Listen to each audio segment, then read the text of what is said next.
Okay, welcome to the first meeting of the School Redistricting Start Times and Transportation Advisory Committee.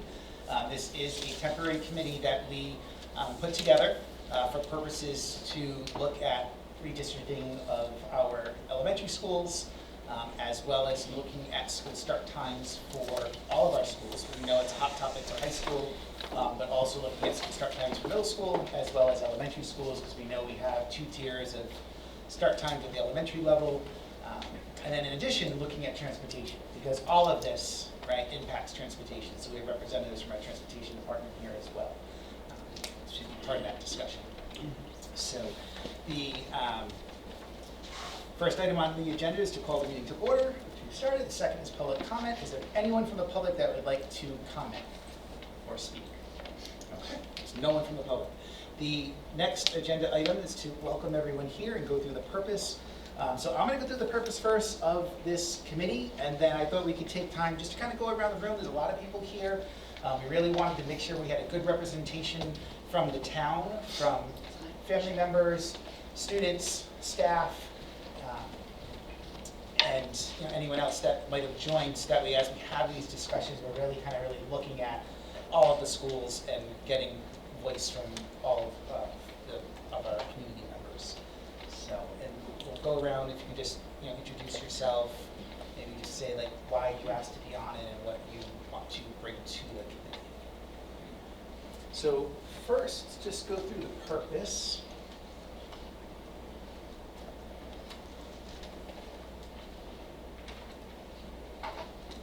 So I know all of you saw this, but I just want to do this just as a reminder so we're all on the same page. We all have the same goals and vision as we move forward.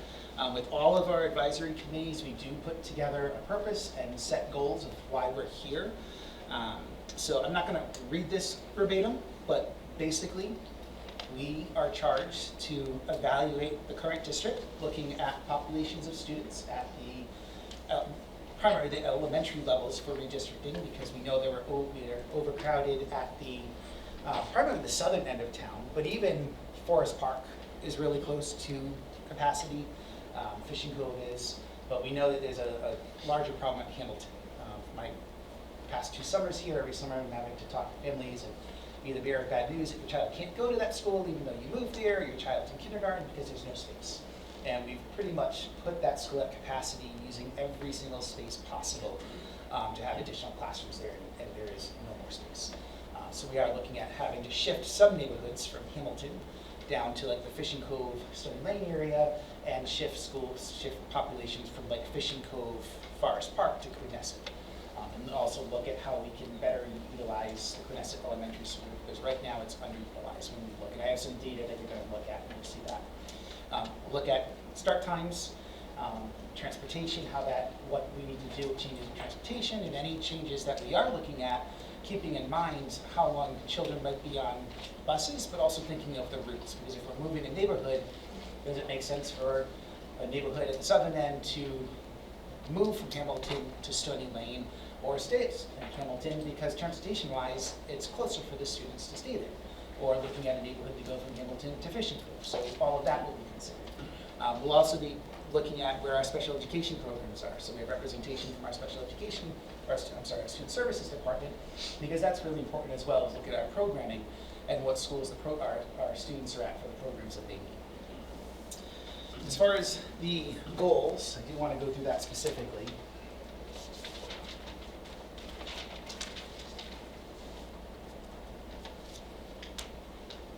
So as an advisory, you're responsible for advising the school committee on decisions, right? So we'll make decisions here, but they won't be the final decision. You'll be making decisions on recommendations for myself to bring to the school committee for approval. While we're doing this, we want to have these main key points in mind of a balanced enrollment, right? So addressing the overcrowding in some schools while ensuring others don't have low enrollment, and promoting more balanced class sizes. Community engagement, right, involving parents, students, community members, and the decision-making process to gather input and foster support. That's why you're all here. We may decide something that may come out of this committee is to say, let's put out a survey, right? Or not necessarily a survey, but a way to gather more information from other people, right? We want to, from here, do a focus group. And some of you might say, yeah, we'll lead a defined focus group with some families or other students to get more information. Accessibility. Consider geographic and transportation factors to ensure that students can easily access their assigned schools. Future growth. Anticipate future population changes and school capacity needs to create sustainable plans.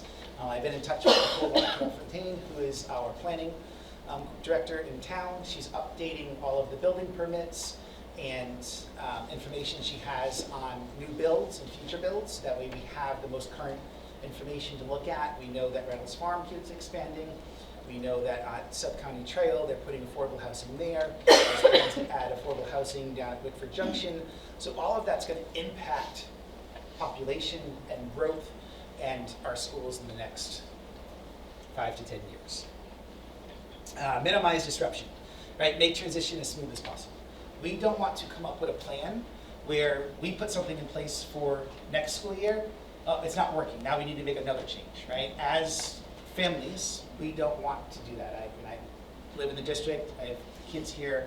I've seen, when I was a teacher here, I've seen our schools go from having Fishing Cove as an early childhood center to a K-5 school, to our schools going from K-5 to K-3 and 4-5, and then going back to K-5 and shifts of programs.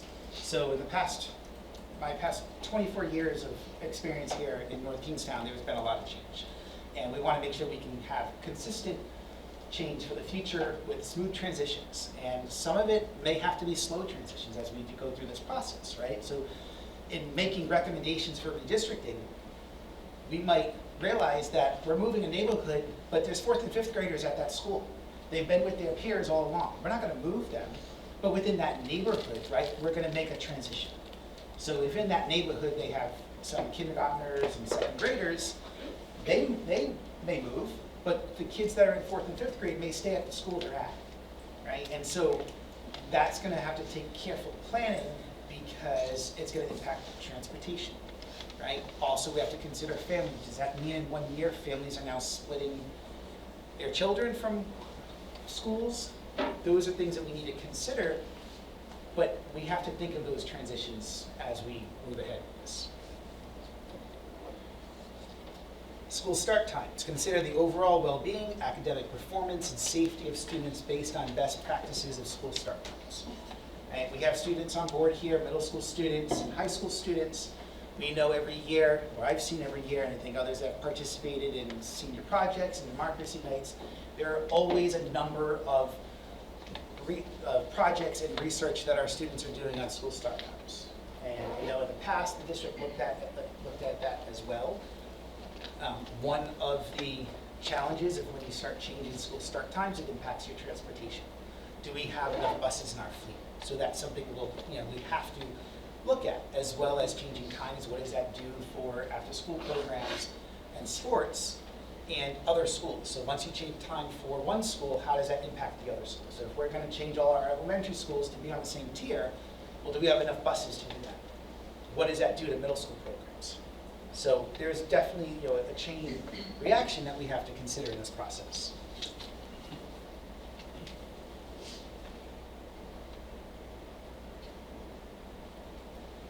Transportation. Recommendations may be considered on the efficiency, cost effectiveness, safety, and optimizing bus routes across the district. Similar to what I had just mentioned. And then we're going to have short-term goals, right? So our first task is to have and come up with those short-term goals to be recommended for the next school year, right? For the 25-26 school year. We're also going to be thinking of long-term goals. So we have those short-term goals, which is, okay, immediately, what's the problem that we have in front of us that we can solve right now within the next few months? And that is, how do we solve the challenges we have with the schools that are overcrowded? Long-term goals, right? As we're looking at that, what's that impact for us over the next 5 to 10 years with growth in town, as well as those transitions? And where, the best we can, looking at where students live. We have some of that information to go through tonight, just to kind of start that, just to share that information with you, to get you thinking. The other long-term goals as well is the school start times, right? We're not going to come up with a plan. Well, I shouldn't say we're not or we can't. We may, right? Growth mindset. We may come up with a plan for school start times in the near future, but I think that's going to be a longer process for us because there's a financial impact as well of doing that. So that would be more of a long-term goal. The other long-term goal too is to be thinking about what we're doing around the district with our capital improvements and our building of our new middle school. So through our building committee, we've had those conversations of the middle schools. What schools? How do we want that to work of elementary schools flowing into our middle schools? Right now, Fishing Cove gets split between Davisville Middle and Wickford Middle. We would like to resolve that so that way the elementary school you go to, all of those kids transition to the same middle school. We have special education programming where kids are together for elementary, but then they go somewhere else for middle school. So our special education programs at Hamilton, when those students move on to middle school, they're not going to Wickford like their peers, they're going to Davisville Middle School because Wickford's not handicap accessible enough for those students to be there. So those are the things we want to consider long term, as well as our preschool program and thinking about our preschool program and growth. We know, and again, the reason why we have our student services representatives here, we know there's growth right now at that age of students with special needs coming into us through early intervention and child outreach. So we're already planning on that impact, what that's going to be for us for next year and the future. So those are the long-term goals that we need to be considering and thinking about. And as a group, you may come up with something else too for us to consider. That's why you're here.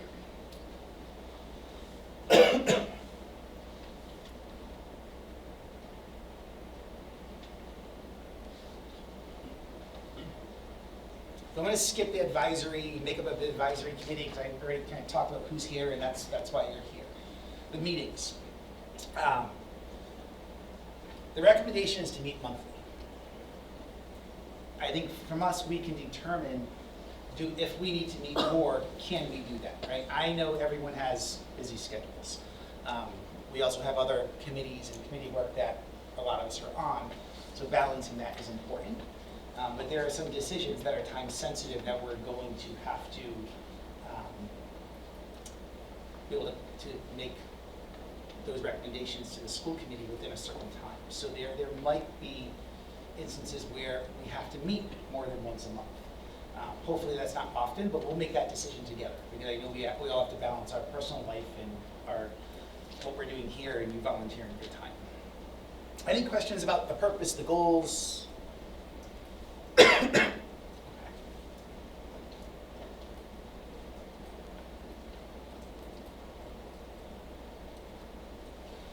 All right, let's take a few minutes. I know this may take a little bit of time, but the first meeting, I think we really should kind of get to know who's here and really know the group. So if we can just go around the room, tell us who you are, why you're here.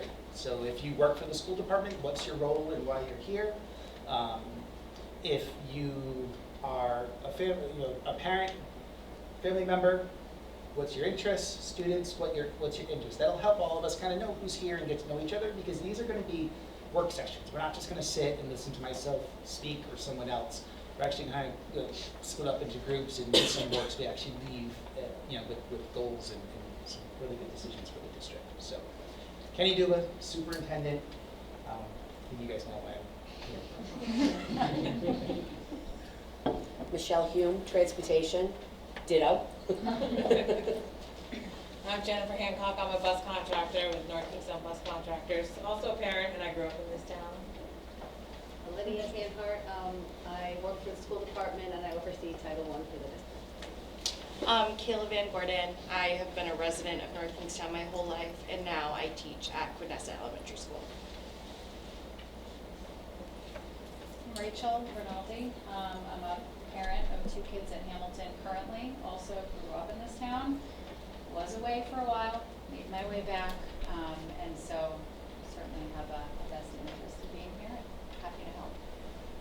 I'm Lucy, I'm a junior here, and I just want to give you a voice as a high schooler. I'm Xavier, I'm a freshman here, and I'm interested in start times and planning. So, high school students, right? I'm curious to know, and maybe others, or actually kind of know this, but like you've asked to be on here, but you're at the high school. So, do any of you represent like the CTE program, or other interests that you have that might be important for this committee? Well, I'm in Leadership Academy, and we do a lot of stuff that involves the middle schoolers and getting them used to the high school. Okay, thank you. Xavier? I'm in a CTE, but it doesn't really like, it's the computer science, I don't think that's Okay. I do like a lot of sports here, and I like to be involved with the community. And my democracy project is also school start time, so I like to get the process and all that. And I can just start off. I'm a junior here at the high school, and like I was saying, my democracy project is a school start time. And I also think it's important because I'm a student, so I feel like I have good input about this. Thank you. Hi, Rachel Fortin. I'm a parent. I have 2 boys at Hamilton. Hey, I'm Megan Riley. I'm a school committee member and I am a parent. I've got a son at the high school who I think, Xavier, might be in your CTE program. He's in computer science. So Danny Riley is my son. And I have 2 students at Stony Lane too. I'm Natalie Telly, and I go to Davisville Middle School, and I just want to be the middle school eyes. Awesome. Brian LeMay, I'm a parent and also a coach in town. I have 2 boys, one over at Davisville Middle School and one over at Stony Lane. I'm Courtney Hanker, I'm also a parent. I have one here at the high school, one at the middle school, Davisville, and one at Fish and Cove, so I'm in it for. I'm Fred Schweitzer, I'm the principal at Hamilton Elementary School. Hi, I'm Julia Alfano, Special Education Coordinator at quite a few elementary schools in the district, as well as DMS. Hi, I'm Dr. Rachel Santa. I'm the Director of Student Services, and I'm in all the schools. Hi, I'm Kendra Woodhull. I'm the Assistant Director of Student Services. And you're in all the schools. I'm Nicole Hitchner. I'm the principal at Stony Lane, and I've been here long enough to go through the last boundary change 5 years ago. Jennifer Harrison, I teach kindergarten in Hamilton. I've been in the district for 28 years. I had the privilege of working with Kenny for a very long time. So my interest is, I've been through all those transitions. Hamilton is overcrowded, and I'm hoping to alleviate that. Sean Donovan, parent with a son at DMS and a daughter at Stony Lane. I'm Dr. John Morton-Aiken. Grew up in Jamestown, went to high school here right before they built this new building. Still new to me. I'm a parent. I have a child at Stony Lane and one at DMS. And also here because I'm an educator. I run writing program administration at Brown University and work with students. So I'm a teacher, I'm a program coordinator, and a parent. So I look forward to working with them. Hi, I'm Jason Catelli. I'm also a parent, just the public tonight. My daughter Natalie is representing Davisville. I have 2 sons at Stony Lane as well, and just wanted to close the first bit of the meeting. I'm TJ Maresca. I'm here as a parent. I have a 2nd grader at Hamilton that many of you know, as well as 2 younger sons that will be entering the school district in the next few years. Also wanted to join the committee. I have 10 years of experience in operations at CBS Health, so I love solving problems and helping find solutions. So I'm just going to add, I really didn't say much about myself, just to kind of get us all around, but I'm a parent as well here in North Queenstown. I have 4 children. My oldest graduated from high school last year, and she's at Salve right now studying education. I have my other 2 daughters are at the high school. They're a junior and a sophomore, and my son is in 4th grade at Stony Lane. So my kids have gone through Stony, Davisville Middle, high school. My oldest went through the preschool program here years ago. So like we've been in it, we live here, we know it, we know what's going on. So I'm really committed to like what we're doing and to also really be sensitive of like this transition and this move, because as a family, right, when you live in a certain area and you know that's where my child's going to go to school and now there's a change, that takes a lot of time, right? And I think in the decisions we're making, we really want to make sure that we're making decisions that are data driven, and that's why we have that data to look at, and try to keep the emotions out of it. because this is an emotional decision we're making, where you're moving families and children from one school to another. As an educator, I started teaching here. Jen and I taught together at Davisville Elementary School 24 years ago. Makes us feel old. And I was at Davisville, I taught at Quid, I was at Whitford Middle, I did administration for a little while and worked under Rachel when Rachel was the special ed director prior, before moving and coming back. I'm really glad she's back here and we're working together again. So I sat through that. I was part of the reconfiguration committee when we went from K to 5 schools to the K3 and the 4-5, and I participated in that as an educator. So this is really important work that we are all doing together. And we want to make smart decisions. We want to make data-driven decisions. We want to look at what we have as research. So we came tonight prepared to look at that.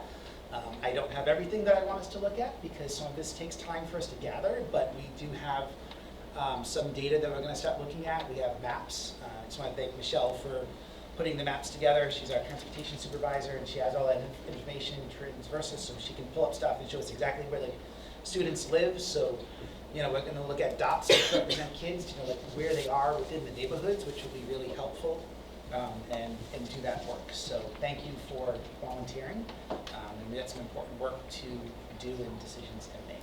So, the next item on the agenda is to select a chair and co-chair. As I said earlier, this is an official meeting. We don't take meeting notes, but it is recorded. We do post agendas on the SOS Secretary of State website, and we do need to have chairs. Pretty much that's kind of, in a way, sort of selected for us tonight because there's a policy, a school committee policy, and in that school committee policy on advisory committees, it states that the leadership of the advisory committees are represented by the school committee member, excuse me, and the district representative. So I'll put a motion forward to vote to make sure we're in agreement of that. We only have one school committee member on here. So we know who wanted the chairs. However, if there is another district administrator that would like to chair this committee, I'd be happy to sit back and participate and not be cheering. Don't. That's okay. Can I make a motion to discuss something real quick? Yes. I just want to say to everybody, so I'm the representative of the school committee, therefore by default, because of the policy, I have to be, which I'm totally willing to be. However, I do appreciate the fact that there are far more qualified people in this room who have volunteered their time to be here. So one of the things I've discussed with Dr. Juvit is that as a school committee member, I'd like to put forward on one of the upcoming agendas a discussion to possibly amend that policy so that it's not a stipulation that a school committee member has to be automatically the chair or vice chair of the committee, the advisory committee. They could be, but I truly believe it's something that the advisory committee itself should have a chance to vote on. So unfortunately, the way that the policies work is I have to submit it, it has to be accepted, put on the agenda for a school committee meeting, then it has to be sent to the policy advisory committee, then they have to talk about it, kick it back up to us. So it could be a while, this committee may be dissolved by then. But I just want you all to know that I am perfectly willing to, and like I said, I believe there are truly more qualified people here than I, although I will do my best. So just something to look forward to. So I'll make a motion that the chairs of this committee are myself and Megan Riley. All in favor? Aye. Any no's? Any sustains? Okay. So next item. So review of district enrollment data and district boundary lines. So that's what we'll look at. And can someone watch the clock? Because I want to make sure, I think we said this meeting was an hour and a half. I want to kind of keep to it and respect everyone's time. So if I talk too much or someone, just kind of throw the gavel down. So we have some printouts of maps. We have one large one here, and eventually we'll try to make some more so there's more for people to see. But we do have this one map, and this shows.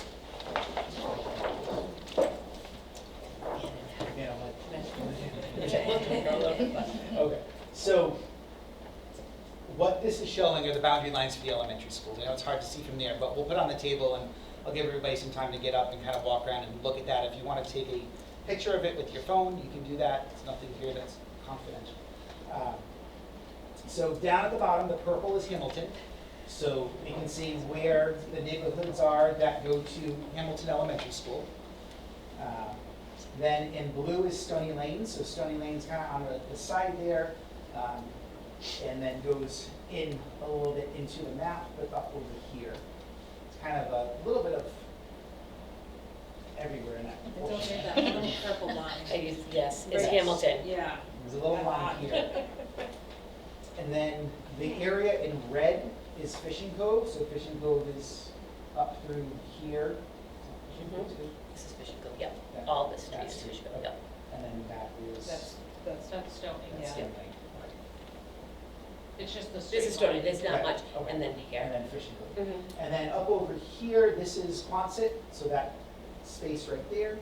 And then Quinnesset is the green that's here. And then you can see Forest Park goes from the back here, which is out by the Quinnesset Country Club area, and goes down the side here.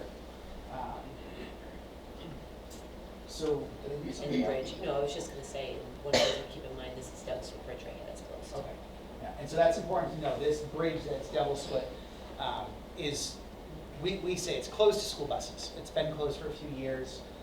I participated in a meeting last week with the state, with work that they're going to be doing.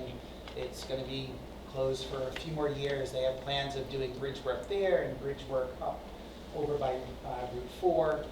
I did ask the question with them, is that going to impact us with transportation, because they're going to have some road closures that go from like Davisville Road up to Frenchtown Road, and certain times during construction you can only turn right and not left, but they guaranteed that during that time of construction we won't be impacted to have buses traveling from like Old Baptist to Davisville Road, taking the left to head out towards like that Frenchtown Road area. We have some neighborhoods, but until then, we also have to consider that buses cannot travel over the Devil's Foot Bridge, which would bring you right into School Street. So right now, buses, you like it's better.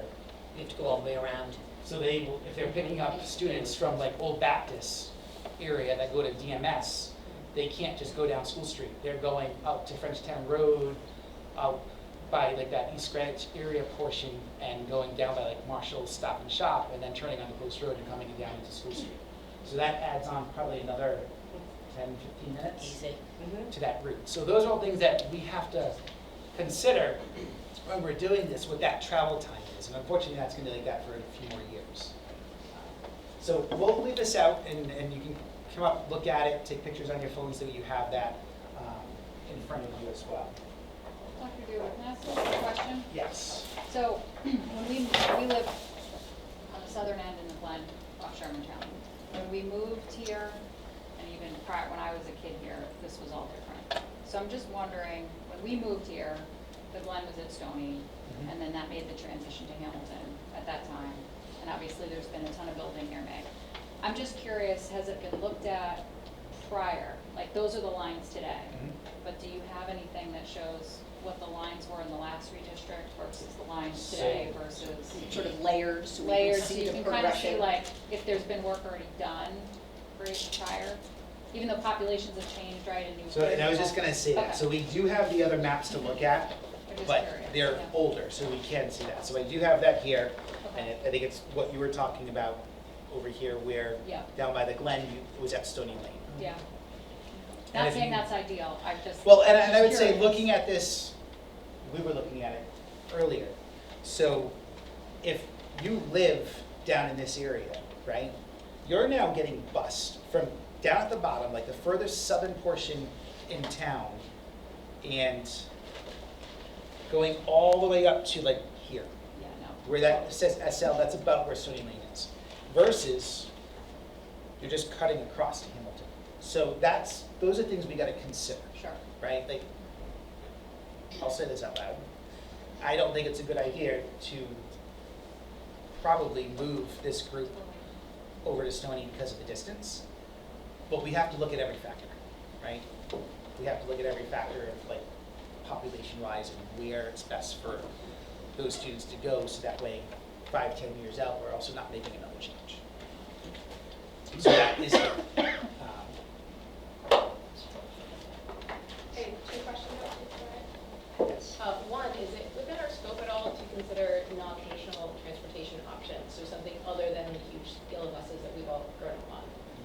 Yes, you may. So, do you want to talk about like what we've been looking at instead of like just having buses on the road?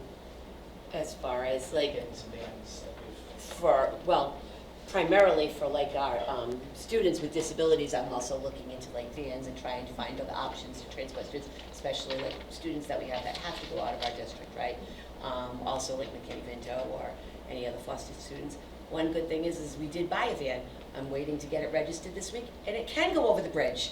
So like we have a student at Fishing Cove who has to get right now to Davisville Road. So that's some of the challenges that we're working with, is trying to find other alternatives within our own district. You know, we don't use statewide in district, we just use our own buses, so that would be the only alternative we would have. And the other thing is we don't have a lot of walking kids, right? A lot of students don't walk here. The majority of them take a school bus. I think I only have like 230 students that really do not take a school bus or are not eligible for a school bus. They either drive, a parent drives them to school, they either come to the high school and they drive themselves, but realistically, all but 230 students are eligible for a school bus in this district. You're welcome. Second question, Yes. do we have access to big data analytical tools in order of projecting and considering different scenarios? So, as far as putting like numbers in to say like, here's how many kids we have and like what would be the best way to kind of put them in different schools. We don't. I mean, we can look into that and see what we can get, but we don't. Look, I'm just looking at Brian, because Brian also works at RIDE. Don't mind me saying it. So he's part of the school building authority, so I've been in a lot of meetings with him regarding our new builds. So I don't know if maybe there is something out there, and you also work in Providence, you might have. Yeah, I can ask. We don't have anything. I mean, we have like our bus routing system that we can kind of put stuff in, and it'll show like where kids go and routes, and kind of look at things that way. I can manipulate that. Maybe I'll have to leverage another vendor to see if they can support, you know, a couple of scenarios and bring the data to them. You know, they can input it. See what Yeah, and if comes. there's something, you know, that we can look at, that might be helpful information. So, thank you. So, quick question. Yes. When you were originally introducing the, the task of the group, I wanted to, I guess, to clarify, are we open to looking at not just shifting, like you talked a lot about how Hamilton is really full, and maybe moving schools, like, are we open to looking at schools that aren't at capacity, like Quid, and, doing a total shuffle as opposed to moving neighborhood A, A to school B from, as a, does that make sense? Or can we put all the routes on the table? Do you understand what I'm doing here? So I want to be Or are we just cautious. shifting, I like, want to be cautious at making really big changes.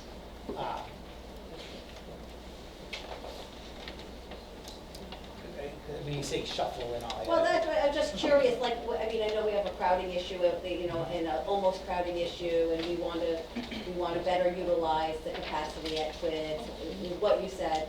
And I just, I was curious whether part of what we are looking at is, in order to do that, might it mean, are we open to having that mean, making multiple shifts, as opposed to just moving a neighborhood out of an overcrowded school to another school? So I think we want to strategically look at who we're moving, right? So it probably will be more than just, this one neighborhood we're moving. I think when we look at Quidnesset, right? Quidnesset, if you look at the, let me put something up on the big screen, but it's passed out.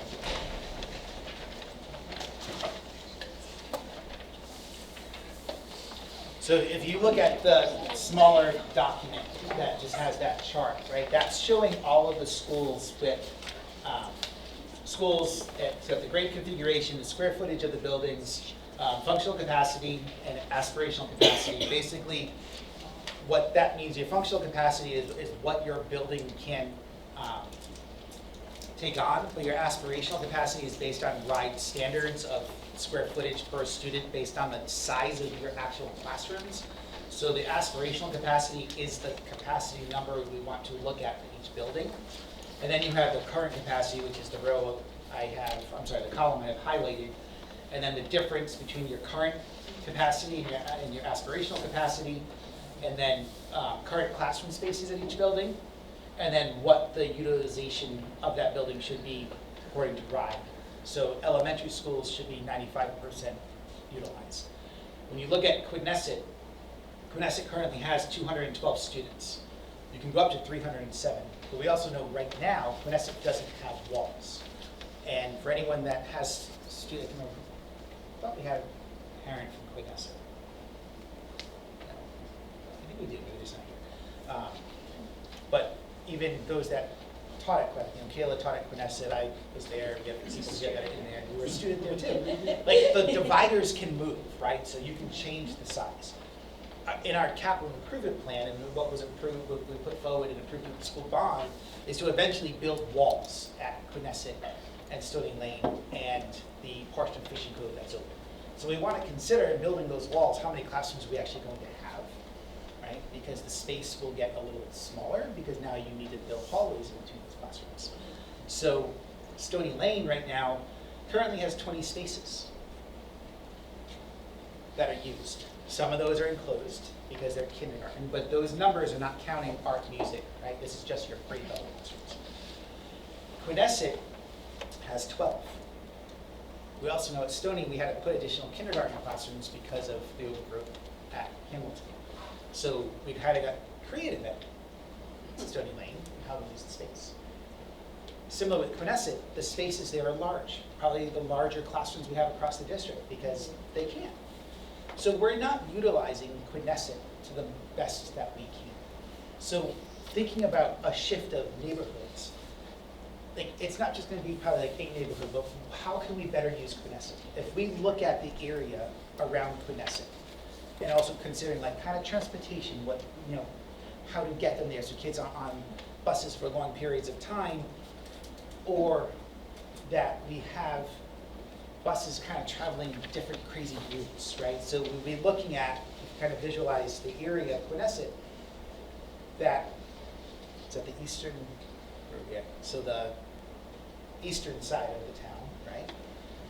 Up there, you're looking at the Forest Park area, Quinnesset area, Fishing Cove, right? What other neighborhoods could feed into Quinnesset? Also looking at like the School Street area too. So there will be a shift. I don't think it'll be a big like shuffle of where everyone's going, but we will be looking at that, right? And looking at the population that's at Quinnesset. We also know that Quinnesset is a Title I school-wide school. So what that means is the entire school is considered Title I and gets Title I funding from the state, from RIDE, which gets it from the federal government. Title I funding is based on your free and reduced lunches, right? So the economical status of families in that school. Fishing Cove is a targeted Title I school. So when we make these changes, we also want to consider the populations of students and where they're going, because it does impact the Title I funds that we get as a district. And those Title I funds do go into very important resources that we have at Quinnesset, also at Fishing Cove. And it could shift and change. And we want to just be mindful of that, because that could impact the budget later on too, of the funding that we're getting and what we're doing. So we want to consider that, but we also want to make sure that we're using Quinnesset more efficiently too. There's space there where other schools don't have space. Yes? Do you forecast there could be any changes to Title I funding going forward, kind of in the longer term? gonna ask Lydia if she's heard. So, I mean, we all know that the incoming federal administration has proposed eliminating the Department of Ed, and whether or not that happens and what that would look like, there's a lot of uncertainty. From my conversations with RIDE, they don't know. We don't know exactly because we don't know what's gonna come from the feds, and if things are pushed out to the state, it's not like that we are in a better position than potentially Florida, but it still would be a lot of work. It's not like you can automatically. So the answer is we don't know what things will look like with the new administration for Title I. Except I do know that a lot of red states depend heavily on Title I, so there's a lot of bipartisan support for Title I, but just how it gets delivered is up in the air, and how much gets delivered is also up in the air. Yes. Are we still, I don't know if this is the proper term for it, allowing for school choice within the district? Like not to go to your home school, or is that something? So it's not school choice, but parents can ask to like voluntarily transfer to another school. Those requests do go out in the like winter, spring, like late winter, early spring, and then early in the summer I review those requests with Joanne Robitaille, who does all of registration in our school data. My first year, it was kind of like, okay, yep, it's all like, it was kind of like decided. This past summer, I really looked at it and denied some of them because depending on the requests, there wasn't a need to have to transfer. Some of the transfers, I just don't want my child at that school. And unfortunately, we got that at one of our schools, and that's something I want us to really look at and change. I think, we really need to look at how Quineset is used. We also sometimes, get requests because of daycare reasons, right? So I review that and look at the reason why those requests are coming in. And I was very careful this last summer of how many of those requests we actually approved, because it's only for 1 year, and our policy says it's 1 year. So you choose to move your child from school A to school B. We don't know if that next year there's going to be space, and the students that live within those lines have priority there. And this past year, there were some schools where it was full, and I was like, we can only allow so many people to ask to go to Hamilton because it's full, and trying not to continue that. Does that affect the numbers at Quineset, would you say? Yes. Okay. So I have another document, I don't know if we're going to get to it tonight, and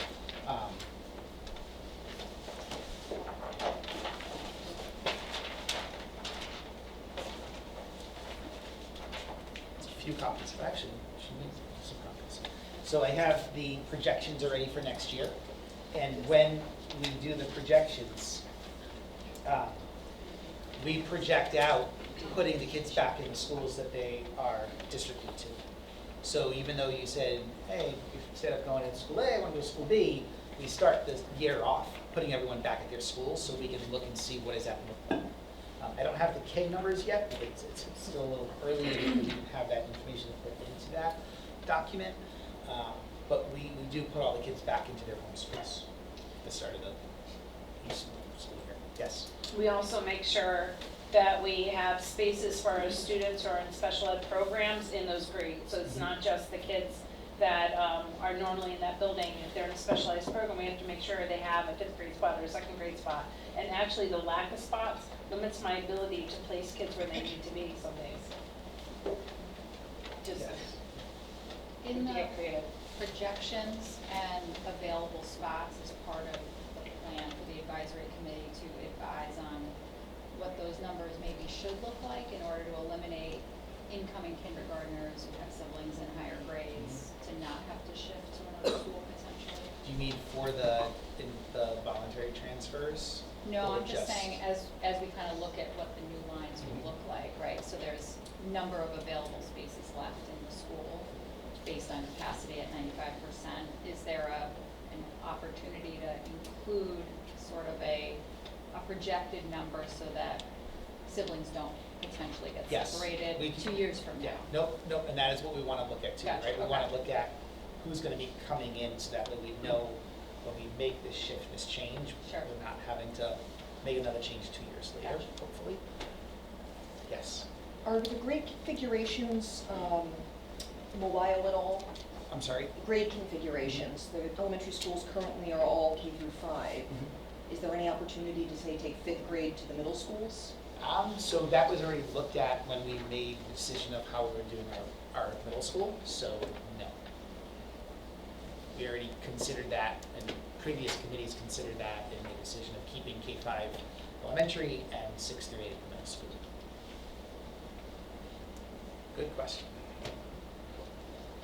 So what I would like to do, we have just about 40 minutes left, is to look at the data that's here. I am going to spread out the maps. You can come up here and look at the maps that we have. If you want to take a picture of the map, you can do that. And then I just want you to kind of take some time to go through what you have in front of you. So you have this one sheet here. This is just giving you the current numbers that we have in our schools, a listing of the special education programs at each level at the elementary schools and the middle schools. If I have something inaccurate, please tell me. I think that's all in there.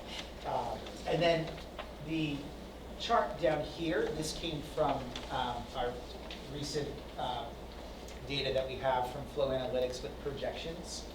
So you can see what the projections are for the number of students at each elementary school. If you look at, you have years 25, 26, and then projected out to 2031. And then the other document you have are a few pages I pulled out of our last master facilities plan that was conducted when they were looking at what to do within the district as far as new builds in middle schools, and that's where the conversations came out for consolidated middle school originally, and then we went to the two middle schools. So there's information in here about enrollment for you to look at as well, and some projections. Does this one include the construction projects that you mentioned? with So it would construction? include some, the building permits that we had. I'm getting an update of what the capacities are, if any of that has changed with the buildings. Yeah. So Nicole's working on it first, but that was. This would include that. So, just gonna put one map over here. These maps for you.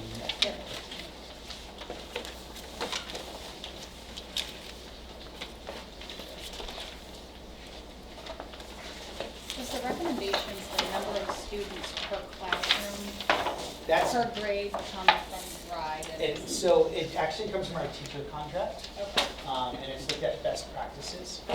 So I don't want to give the wrong information, but kindergarten, it is 18 with an average, it can go up to 19 with an average across the district. And then in grades 1 and 2, it's 23, 24. And then for grades 3 through 5, it's 25. Oh, I'm sorry, 26. 26. That's why I'm looking back there. Thank you. You're welcome. You know, none of them are over that? So,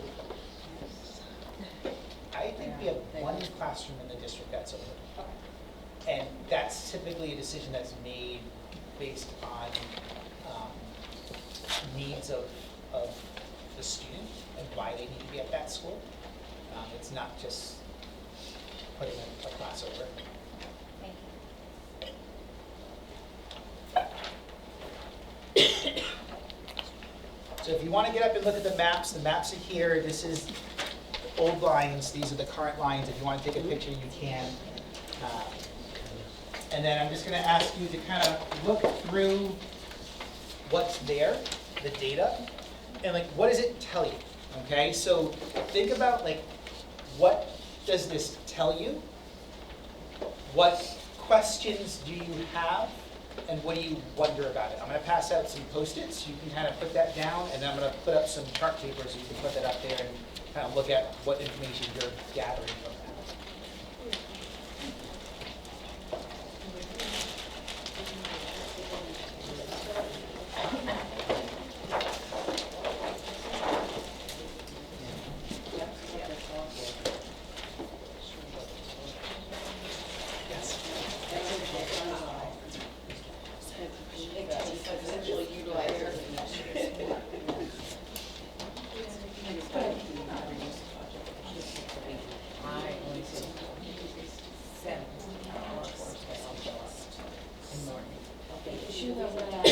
we also have 22, so, oh, you're 4.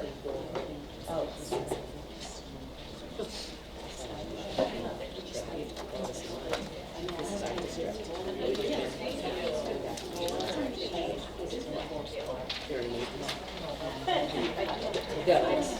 This is our district, this is our section of the windows. They're in the pod.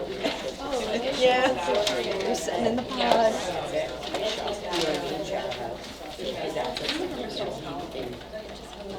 We have a, like, community, they know that.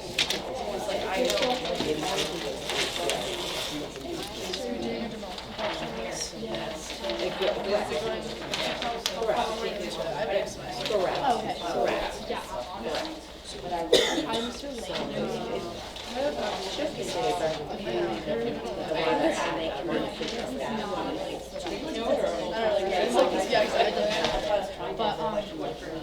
yeah, I'm honestly I have most of my research done. Yeah.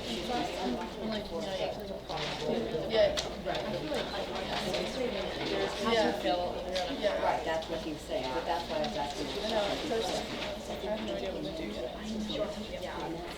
I don't know if I'm gonna do this. Well, there's a lot of like information on this, and like some of the people on this. There's probably at least oh yeah, like there's gonna be so many projects.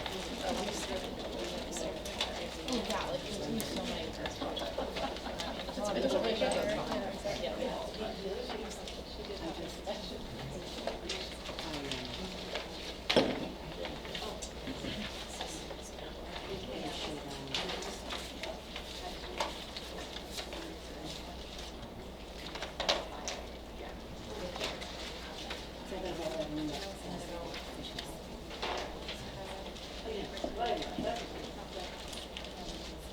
And I had a candy snack, so I'm not a dragon, so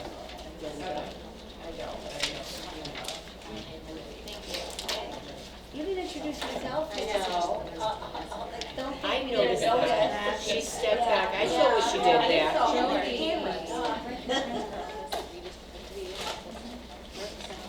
Are we thinking about this elephant in the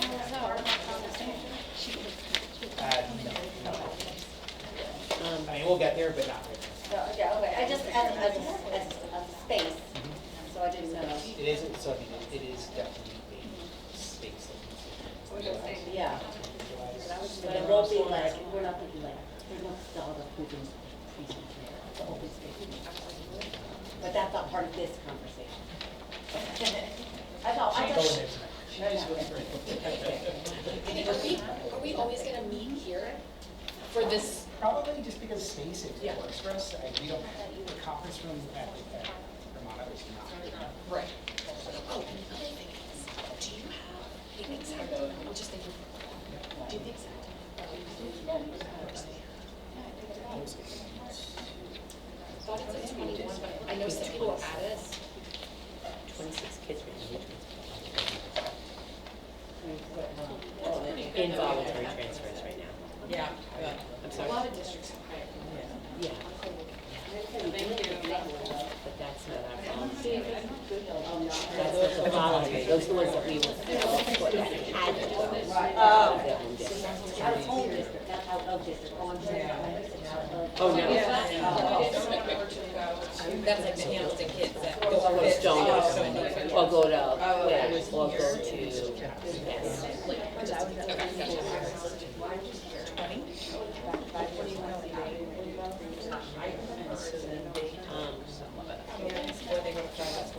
A lot, I mean, I really go So yeah, this is my neighborhood. And it's always weird that it's down to Monsignor Farm.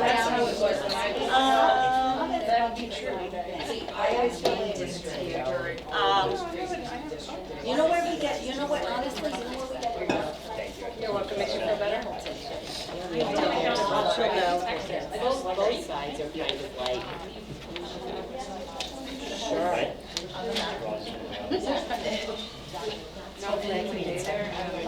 No, don't, sorry. What is this whole chunk? It's no man's land. So this, all through here, is Hamilton, right here, this is West Hamilton. These neighborhoods, so all of this, I know I was gonna try to color it in, but I was going through. And then this is Hamilton, right? And then this is all Fish and Cove, So are right? there This is Tower houses here? Hill. So there's nothing in here No right now. houses, it's No, all- there's no, yes, yeah, this is Lafayette. Correct. So all the neighborhoods in here are Hamilton. So anything within this purple boundary is Hamilton, and it's including this one little road right there. This is Inez, I think it's Inez. Inez. This one little road, well, my guess is it goes to Hamilton. My guess is that when they redistricted, somebody that lived in this area.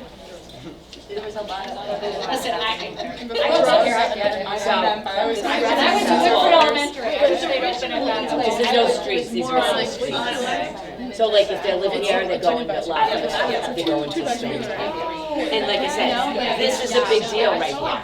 This is a big consideration. Because that can add so much. We just made it all go to Dave's. You know, and then this is Stony right here. And this little street goes to Stony Brook. There's only like one road. There's just one little area. I graduated you By neighborhood, how many kids by grade? So I can, yeah, I started to look here. No, that's all right, that's what I'm Because I think that's what sort of. So what I Key have to swings add, in the swing neighborhoods, well, really don't know. so what I did is, it's almost like what you were just cutting, Jody. Yep. Not big enough, The ones right? on the boundary. So this is, actually mine are marked up, so it tells me. So this right here, these weren't big, I tried to get these larger, and so we could actually put it on transparency. This is all of our kindergartners. Right now, that's in my transportation. Do you see what I'm saying? Now, there could be a couple missing because their parents take them, but pretty much everybody's assigned a bus. But this is like kindergarten, right, so we can see where we're saturated. This is great stuff. Now, I can take it and put all of it out there, but I tell you, put it in the block and I put it. No, we can do by school. I can do my school, yes. Frenchtown Road. Yeah, at the very end. So I was gonna say, I remember a presentation toward the end of this when they were gonna do this the first time. And we did see like by grade, by school. I can do that, It's yes. like an Excel. Yes, I can totally, but, yes. And I can certainly get below. I mean, that makes sense. But this just kind of gives you like easy on the eye where really, where kids are living. Because these are their houses, these aren't bus stops. You know what I mean? So you can see, those are houses. The dots, so it's like The a dots. dot. So you can see like grade I one. wanted Robert Like, to seems blow like it up what? bigger. Yeah, see, you can see how that is. So this is, West Arlington is, this is. And then you came here for the CTE program? Yeah. So, No, yeah. this is why I wanted these bigger. I was rushing these in there. Yeah, this is Hamilton and this is Fish and Cove. Yeah. Yeah. Yeah, Georgia's. Yeah. Oh, really? Oh my gosh. Did you go to? It's under. I mean, just What we're looking at. I know. I got confirmed.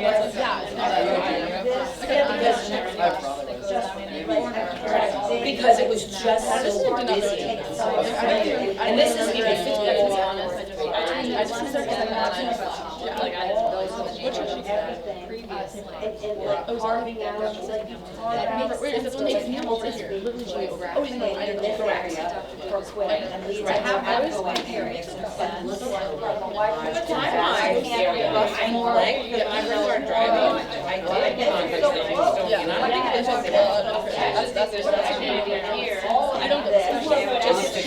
just make sure to do it. I mean, so Gotta fix it back. The other way. Only for the Oh, winter. yeah, the red light is too It'll get better. I just, red light is just terrible. Or I guess I But know when you look at like the that size, size, that's yeah, why you that's want what to. No, I know. Why did you like that?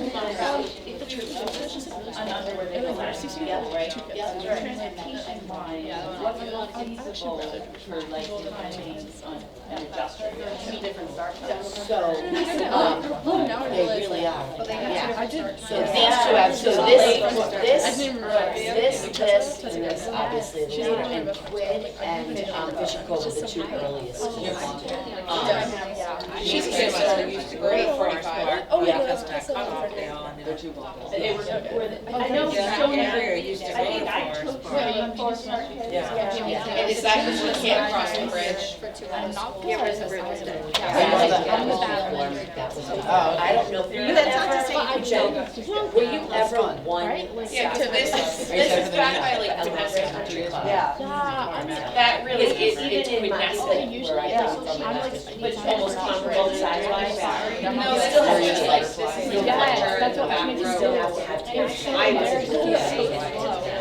But these two girls, I did it in seventh they're just, it's grade, a like, vast I area. was in basketball. Because of, like I said, the bridge really hurts us. Really hurts us, because ideally, oh, you like my lady daughter. But ideally, even, I said.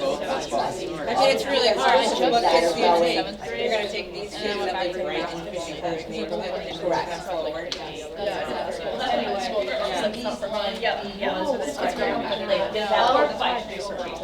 Like if you, I mean, That's the it's same like as saying, Western. like, Yeah. it's like, Yeah. this is already, you know, this, I know. What is your town? Part of your town is Forest Park? No, where's it? So this is When I went, yeah. So this is first out, and this is question. All the teachers are still there. That's around here. All going first part. I don't understand. Yes. We have buses that come down now.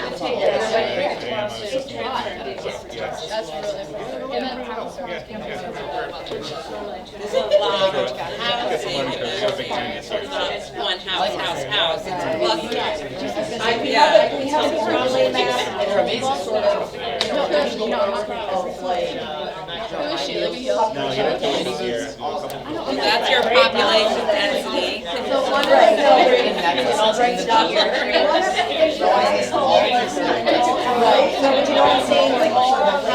She could, but it was really messy.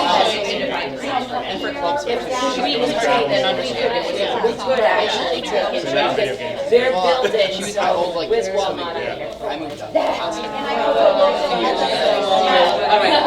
So right over here. So right now, they're Whitford Junction, their building is gonna be, that's gonna be like 122 apartments.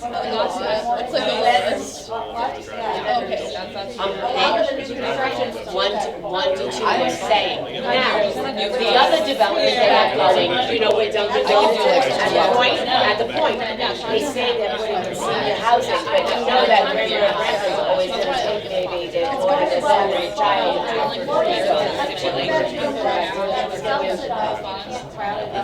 Yeah. Correct. Yeah, you could, you have to make privately, in a private rental, you can go like, some kids in a one bedroom, but not in like, Those aren't gonna be public the same way. So like what's so like, so you could put like two girls in one bedroom, but if you have your family, and a boy and a girl, Where do you you get need breakfast separate bedrooms. And you can't put like 4 girls in one What we should do is we should go down to the Atlantic Grill. We used to get breakfast there for other teams. on our enrollment, they're not. That's with double. I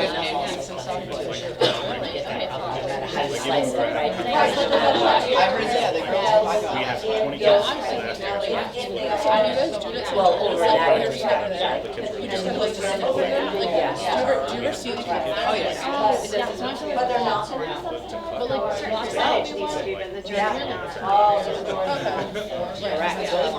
Yeah, we had our So we're gonna first see game that, on and then Friday. they're, Trying to rotate. then they're building, then they're building a choir. What is the name of back 40?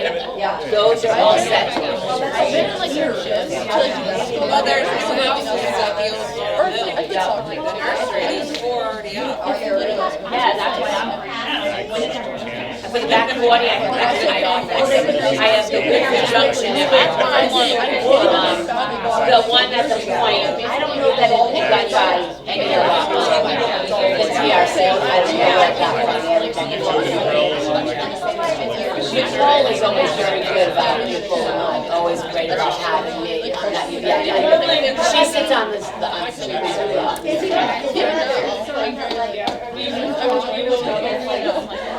No, but like all this miles. The furthest I've gone was I want to be like a train ride. Are we gonna run out of space across the Which is why I front? started to Right. Or do we need another one? And then like when you get sick, like, Yeah. I just, you guys just want to. Out here. way out here. Right. Really? I don't know, it's just like a little, you wanna go a little.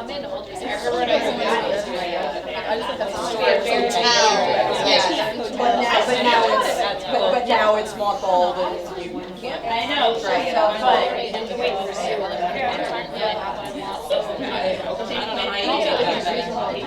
There's so many people there. You're just kind of shifts this group. You can't really build this group. Right, I mean, you, right, you have to.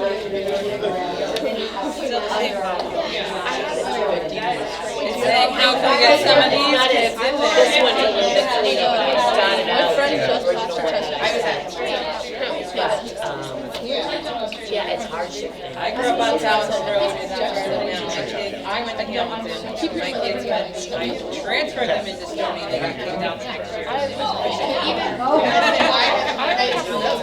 The other thing I noticed is that we have this. So my son made it to third grade there, my daughter only got to kindergarten. And then they went to middle school.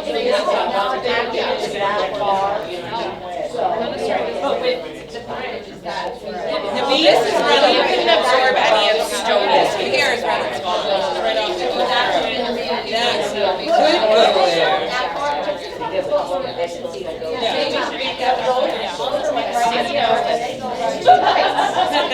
It's too late over. Well, it's more than two, is it? Yeah. But if you think about it, this, you know, Yes, that could go to Korean too. It's like a mile. But it is being over here, Reynolds It's kind of, it's almost a chunk. And it's not still expanding. Building the house, they're going up so Well, this you can, it's this bridge over here. Right. Yeah, yeah.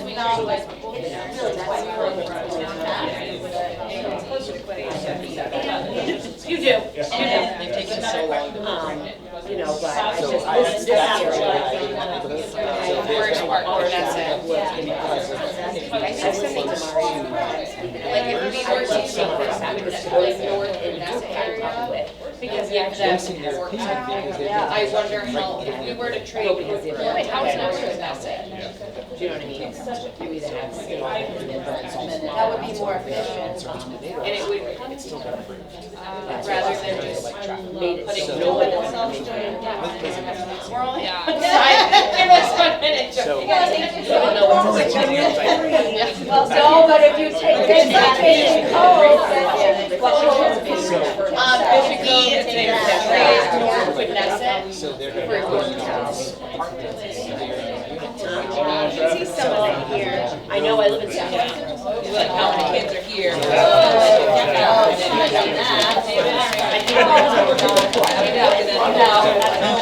Just for numbers, but also equity in regards to. Because they're geographically well and Similar then- sizes. Yes. I'm trying to figure out the name. I think that was just part of this. Okay. This little dongle is. Kids coming in. No, this dongle. This is 10 Rock Road, so this is still a Yep, there's one third grader. Second grade. So why is this neighborhood not Because it's on the water and it's expensive, and there's no young families that live there.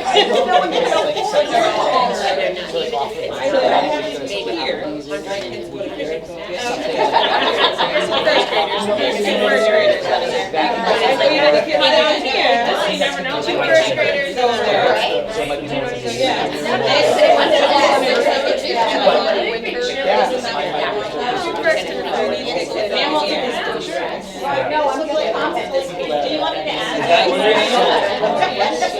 Well, I pick up and down there. North of Hamilton, Allington. Yeah, so definitely a kindergartner down there. Allington.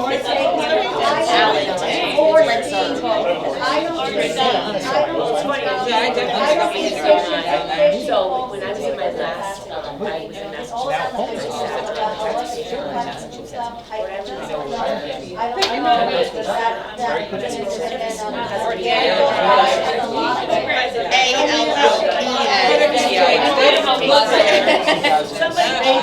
And I guess off of that, what's the density of that area, the population density of that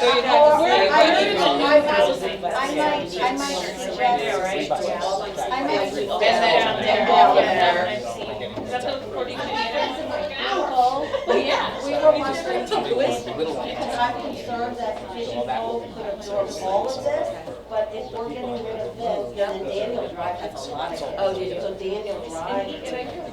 Yeah. So that being public, you know, it is a Trade, Reynolds Farm. If Reynolds Farm goes to Quinn, then could Daniel Drive go to? You need analogies. If this could be this, could that be that? I have a friend who's supposed to go to Vision Cove and can't until first grade for his daughter. So is kindergarten and pre-K and Vision Cove? Because the numbers are separate? No, but the numbers go up. Oh, okay. So are we worrying about that separately? When I worked in. Well, just every year that you have to know that all. Chelsea's trying to look up how many kids are. So they grow into this process. Because I wonder if it's Yeah. really choice. And in Jamestown. I know. So you have to be careful with what you say. They're just running amok. They're crazy. All over. They're playing sports. Well, that's good, it's better than the. No, but there's a lot of families here, and I don't know. But I think that there's a lot. Yeah, new grade level. So there's a lot of. But that's what grade they are. I just want to know if I don't want to. That's why I know. But that's today. So looking at the time, so we went over by a few minutes. I don't know if anyone wrote anything down, but I think it's just important to have some of that. We had some post-its and chart paper of like, what do you see, right? What's the data telling you? What do you wonder? What questions do you have with this? What we'll do is we'll type it up. We'll share it with the group so everyone has that. One. Also, I think we need to, it's a transportation. These are areas where transportation is steam, so using our thing. That's not good. But it's listening across, so it still takes buses out of the day. I would take it just so they know. Any more questions for your group? Done, exhausted. Michelle's going to just take a moment just to give you one more piece of information to walk away with regarding transportation. So in the state of Rhode Island, they break it up as far as districts. So we're in District 4 in Rhode Island, so we're responsible to transport students if they go to a parochial school a private school from North Kingstown, South Kingstown, Narragansett, Jamestown, Exeter, Richmond, Charlestown, so we do go to Charahoe with high school students, Westerly, and Exeter West Greenwich. So we utilize our big buses also to transport these students. Now, it's primarily high school students because they'll go to Charahoe if we don't have a program here. They'll go to Exeter West Greenwich if we don't have a program here. Narragansett High School if we don't have the program here. But we do use those buses for, we have a Montessori school that we go to Monsignor Clark, and we also use those same buses to do Proud. So we have to remember that we're still responsible to transport students to this area. And this is, I don't have it with me right now, but the square mileage of this is quite large when I figured it out. So, just so you guys can like put that, we can put that in our cap, so when we're utilizing it. There were times that I would use like our mini buses to assist and help this, but now that department is growing, we've got those buses doing more in town. So, you know, we've had to really take some of these big buses and I mean, it's just under 2 hours for me to pick up kids and drive them to Charahoe. She goes to Charahoe and every back morning. to town. Has that always been that way? Yeah. Yeah, I don't know how long this has been into play, but I'm sure. At least 25 years. Yeah, Many years. for years. Yeah. And it all goes back to RIDE with the regions that they put together and Yeah. and the state requirements, laws that we have with having to transport students to those other schools. But if kids are coming to North Kingstown High School, they have their own transportation. Yes, we're not responsible, so we have buses that come in from Jamestown to Don't we North do Kingston. something with Warwick? I definitely saw that agreement with Oh, Warwick. we have an agreement with Warwick where we do, we have one bus that goes out and picks up at their arena and Christchurch, and Job Lot, and then they'll bring those kids in here, but they also will bring them out at the end of the day. And that's one of our buses. Yep. Is there a max amount of time that a child can be on school bus? I know. 1 hour. Thank you. Sure, state. Yeah. Make sure statewide, and then they can Yeah. attend They can together see in them. 9 minutes. Yeah. Yep. But in North Kingstown, start to end is 1 hour. Yep. 1 hour. Yep. So. So the last activity before we leave. We have 5 minutes, okay? On your Post-it, and we'll collect the Post-it. We're gonna have you get up and move, we don't have enough time for that. On your Post-it. I want you to take 3 Post-its, okay? Thank you. What do we need to consider moving forward? And I want you to think of you and the role that you're here in. So as a parent, what do we need to consider in making these moves of redistricting? As an administrator, teacher, as a student, right?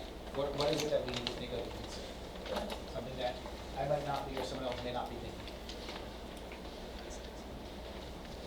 On the second Post-it, what is something that you're wondering about the process moving forward?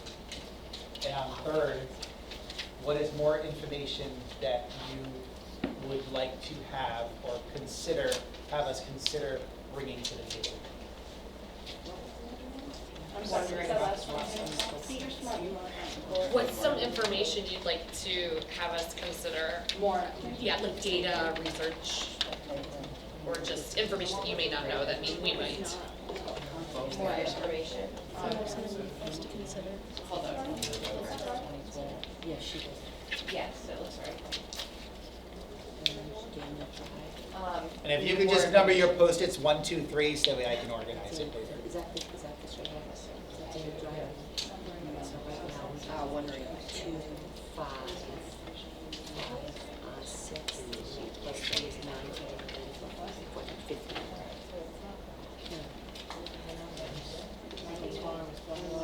And that's only Reynolds Farm right now, though. That's not included. I was just thinking of the wall. Right. If it grows. But like the one. Do you want to keep this into one? Easier. I mean, one, this one, and then 2 and 3, and then everything's for that. There's a few straight. No, so while you're leaving, stick your one here, stick your two here. Those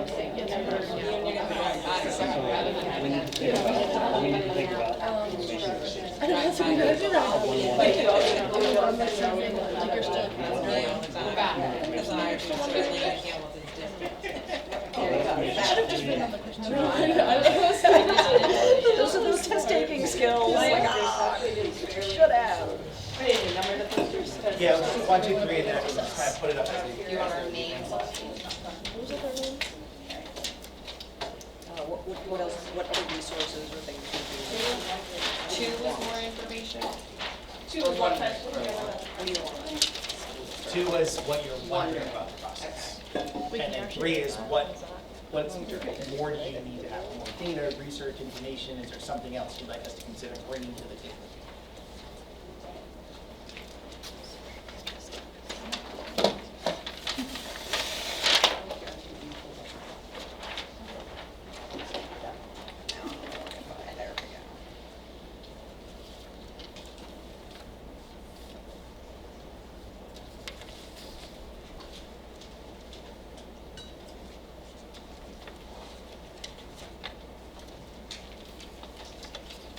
Okay, so before everyone gets up, so what I'm gonna ask is that as you leave, just put your Post-its up on the chart paper up front. What your number 1's on the 1 chart, number 2's on the 2, and 3's on the 3.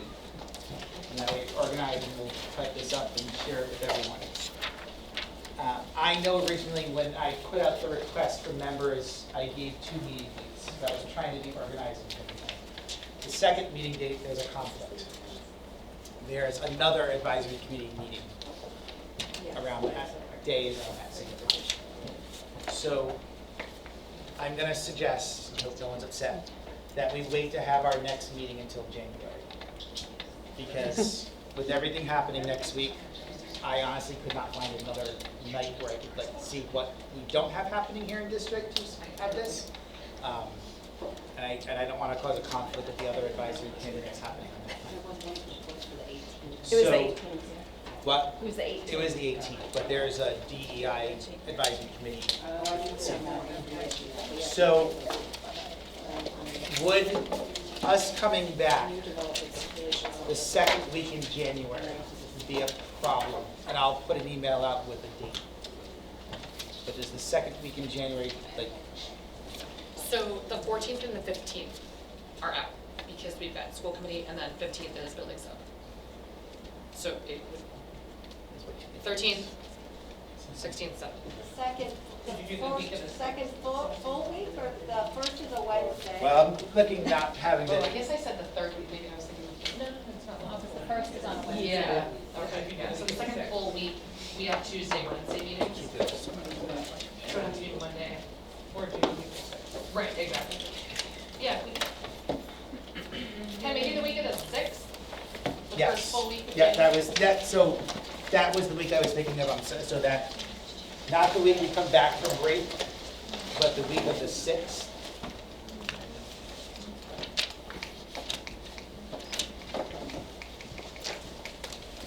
No, CLAC meeting on the Wednesday night. And the high school schedule.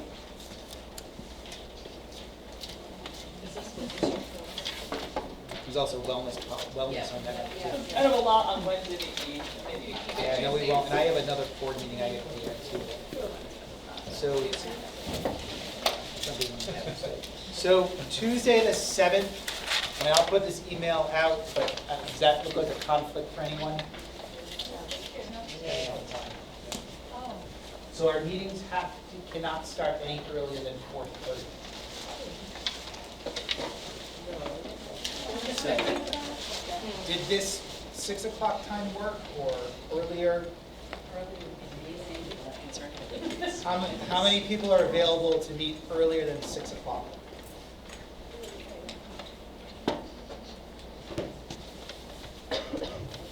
What time does it work?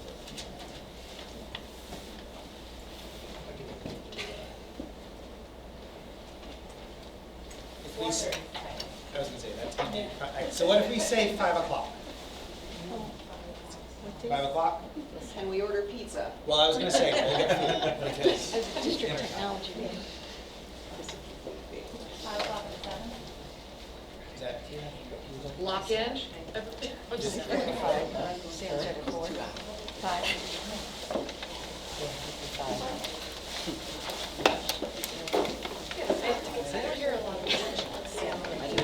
does anyone at 5 o'clock doesn't? Just thinking about sleeping in a little. I think you thought this was gonna be easy, did you? Not necessarily an intent.